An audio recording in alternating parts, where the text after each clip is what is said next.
This is episode number 561 of the InnerFight podcast. Hello, or welcome back to another edition of the show. As we always do, a big shout out to our show sponsors, Smith Street Paleo. Please hop over smithstreetpaleo.com, check out what you can get involved in. It's September, people are wanting to get in shape for Christmas. No, end of the year goals, I'm not sure. Smith Street Paleo can definitely help you. So hop over there or drop them an email, hello@smithstreetpaleo.com. This is it, show number 561. And one that we probably should have got done before. I'm joined by the man that you see often around the gym, Jamie Clarke. Clarkie. Thank you. Welcome. Here we go, mate. I think you're one of the last coaches to get interviewed. It's first time on the podcast. First time on the podcast. Any pre-show nerves, mate? A little bit, yeah. We'll get through it. It's all good. There we go, guys. You'll see Clarkie around the gym. He's the man that basically takes care of everything, makes sure the lights come on, the air conditioning is cold, which is not very cold at the moment because it's still damn hot here. But this guy is running the show. But mate, before we get into that, let's dial back a little bit. Tell us a little bit about where you come from, how you ended up in Dubai, life story in as long as you want, mate. Life story, short as possible. Obviously from New Zealand. Grew up, spent all of my childhood back at home. And whereabouts in New Zealand? Brought up in a place called Palmerston North, and then moved to a place called Taupo, which is scenic as lakes, mountains, snow. So it's a nice place to go home to now. I was going to say, why did you leave? Yeah, but been here for 12 years now in the Middle East. It's been a transition from a few different countries, starting in Abu Dhabi, through to Qatar, and now I'm back in Dubai. What brought you here in the first place, mate? From, like you say, you come from a beautiful part of the world. Those that haven't been should go and check it out. It's insane. What brought you to Dubai or to the Middle East? Well, back then I studied hospitality and tourism management. So I was working in hotels. Straight out of university, I got offered a job at Emirates Palace in Abu Dhabi. It must have been when it first opened. It was very close. It's been open a little while, but obviously we don't have anything like that in New Zealand. So it was a big opportunity for me to, to start a career in what was at the time and probably still is one of the most expensive hotels in the world. So, what was it about tourism, hospitality management that sort of excited you, mate, and got you into it? I think growing up, it's part of sort of our culture, the hospitality side of things, and just being around people all the time. And at the time, it was going to give me an opportunity to travel and be able to work pretty much anywhere in the world. As long as I spoke a little bit of English and maybe picked up a language, I could go to any country, and whether it was just working in a bar or a cafe or working in a hotel, it was going to give me that scope just to move around the world. And so that was it a little bit in your blood from the start? You wanted to travel, you wanted to go and see the world? Yeah, I think so. Like most Kiwis, it's so hidden away from everywhere. So as soon as we get that chance, it's kind of out. And most people do the 2-year UK OE thing. Yeah. But I came straight to the desert. So what is it, mate? You guys are from like this epic country. The weather's amazing, and as soon as like we get to 18 or 20 after university, everyone just leaves. Yeah, I don't know. I think you probably funding for yourself. You got a bit of money, just want to get out of there and experience the world. And we didn't travel too much outside of New Zealand when I was young. So as soon as I sort of hit that age, and it was part of my course actually. I spent 6 months at university and then 6 months working overseas in a hotel. And went back to university and went back overseas. So I was just doing that transition, and then as soon as I was done, it was see you later. We should probably work for the New Zealand Tourism Board, giving them all these props. But still, mate, talk to us a little bit about sport. Obviously, Kiwi, people are thinking All Blacks, rugby. What was sport to you growing up in your childhood? Yeah, I was pretty fortunate, and both my parents were sports coaches, so I grew up on the side of a rugby pitch, watching my dad, and then on the side of a netball court watching my mum. So both parents were fairly good coaches in their time. Both careers cut short through injuries. My mum, Achilles, my dad actually broke his neck in a scrum when he was young. So that cut his career short, so he started very young as a coach. So it was literally just all my childhood. I just remember being on the netball courts, running around on the rugby field, chasing the balls, being ball boys for the local competitions and stuff like that. And then as I got older, I wasn't really interested in one particular sport, although rugby was typically the main one. It was just whatever I could do. Tennis, I was doing golf, surf lifesaving was a big part of my life growing up as a kid. High school was volleyball and rugby were my top sports there. And then just getting out and about and surfing and hanging out. And sounds like you played every sport, but that could be your hidden gem, mate, the netball part. I actually didn't know that. So you're quite a handy netball player, are you? I played a little bit of indoor netball when I was growing up, so yeah, no, it's good fun. Does that make it to the CV? No, that one I left off. I can't imagine it would do. Yeah. Hilarious. But I mean, it's interesting what you say, because I always put down like my interest in sport to how I was brought up, and straight away there you're talking about, you know, what mum was doing, what dad was doing, and it's a massive part to us. And All Blacks is all about environment and culture around performance and sport. Give us, as a Kiwi, your sort of deeper take on it, mate. How important is it? How do you see the state these days? You worked with a lot of kids in rugby before. Talk to us a little bit about environment and the culture. Yeah, and I think it runs a little bit deep. Obviously, my father is native New Zealand, so culture, family, whānau as we say it, is very important, and you know, there's nothing bigger. And that's sort of the way we were brought up. The environment that you see within those sporting teams, or our top sporting teams, reflects exactly that. And I think, you know, everyone just grows up. It's all in or nothing.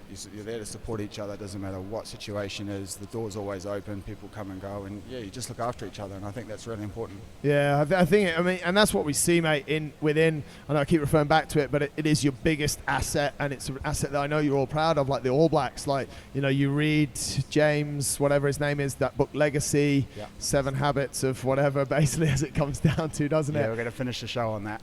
Yeah. It's okay. We'll come to that one. So, mate, you're over in Abu Dhabi. CrossFit, fitness, working out, straight out of uni. Where were you at? I came to Abu Dhabi with no expectations of sport whatsoever. Really? Not even rugby. I left playing, you know, some pretty good code, and came over here just thinking, all right, that's it. I'm going to just go back to working and not there. And then stumbled across rugby, and there was a team down there, and I just climbed straight into that. And that was the 4.5 years I was there. There was no real like coaching fitness or CrossFit at the time. So it's just purely just rugby, as competitive as it got out here, traveling around the Gulf. So Abu Dhabi was mainly just focus and just settling into life in the desert and having fun. Your next step was over to Qatar, where fitness and CrossFit kind of, well, opened its door, or you opened your door to it. Yeah, no, absolutely. I was fortunate enough to have, you know, a really steady role that I could start to do things outside of work that I enjoyed. Basically had way too much time. You know, that side hustle that you can get in Dubai every now and again, or the Middle East. And there was one box at the time, and a friend of mine, we just went and worked out once. He's like, oh, that was a CrossFit worker. I was like, oh, cool. I have a look around, just like everyone. Yeah. And it was too far away from where we were both living, so we said, we'll just open our own. Casual. Give it a crack. So we were fortunate enough to open up inside a hotel, use their facilities or their beaches and their areas around, and their studio that they worked out, and we just set up, and it's still running today. When I left it, What made you set that up? What made you go, yeah, this is cool, this is what we want, let's get into this? I think like most, you know, I love the community that I was seeing in different boxes that I went to, and I thought, you know, it'd be pretty cool to create our own. And again, it was just lack of boxes in the area, and the sport was just starting to pick up, and everyone was kind of like, looking around for places, and there was only one. I knew there was one that was sort of in the pipeline from talking to a few people. It was like, he was a personal trainer, a full-time personal trainer. I was doing my office job, so it kind of just worked well with those two sides of the business, and then we just climbed right in and literally had it up and running within about 6 months. Wow. So it was good. That's pretty cool. And it's still going today? Still going today, yeah. With the same guy that set it up? Yep, same guy that set it up. I sold it to him when we left out here. So the crew in Doha are still training, and I still follow them, and it's cool to see it still going on. Amazing.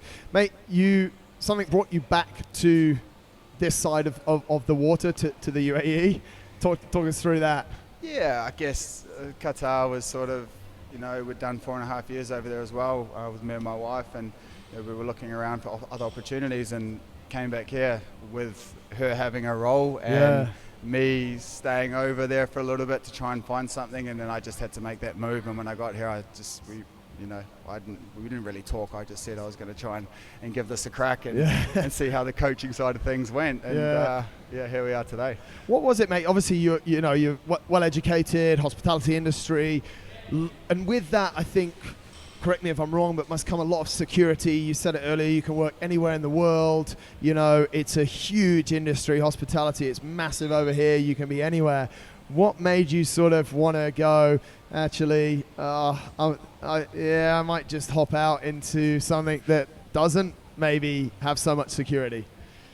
Yeah, no, and it didn't. You know, it was a very big risk, and I was fortunate enough to have, you know, the backing of my now wife, and you know, the things that we'd done for ourselves over in Qatar, and you know, I obviously when I got here, I jumped straight into a full-time rugby coaching role, and you don't get those anywhere in the world, you know, and there's very few people that are paid to coach rugby, whether it's in New Zealand or overseas. So an opportunity to do what I love, and knowing that I could always go back if, you know, shit hit the fan. I could just go back into a hotel, whether it was a high-paying role or not, or just a low-paying role. I knew I could get a job if I really had to. So I think that was it, just knowing behind me that I could probably pick up something if I had to, but I really need to give this a shot.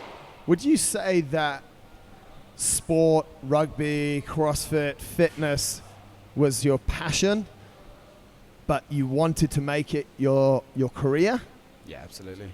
Yeah. What gave you, aside from what you said, which is more the security, what was that motivation? Because I think a lot of people, I asked this for the masses, mate, like there are a lot of people that are listening that are maybe following a career but they're not passionate about it. What made it easier for you, and what made you take that step? I know you said there it's always going to be there, but was there anything else that maybe you can share with people?